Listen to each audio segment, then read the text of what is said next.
মানুষের জীবনে যখন বিপদ আসে, মুসিবত আসে, অভাব আসে, দুঃখ আসে, মনে রাখবেন এটা হচ্ছে বান্দাদের জন্য সবচাইতে সহজ একটা আল্লাহর পক্ষ থেকে বড় নিয়ামত। কেমন নিয়ামত?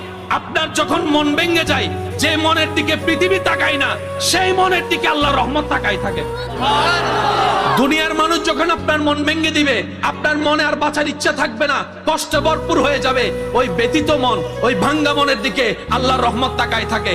দুনিয়া আপনাকে পিছনে ফেলার জন্য মন ভেঙে দিয়েছে, এবার আপনি কি করলেন? বুদ্ধিমানের মতো ওই ভাঙ্গা মনের আবেগটা নিয়ে আল্লাহর কাছে তওবা করার জন্য বসে গেলেন। এবার তওবা করতে যখন বসলেন, আপনার চোখ থেকে অজরধারায় পানি পড়তে লাগলো, এদিকে আপনার চোখ থেকে পানি পড়তে লাগলো, আপনি ক্ষমা চাইতে লাগলেন, আল্লাহ তাআলা আপনার সারা জীবনের গুনাহ মাফ করে দিবে। সুবহানাল্লাহ।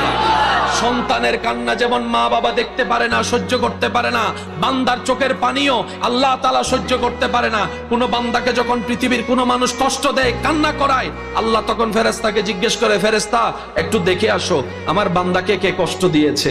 আমার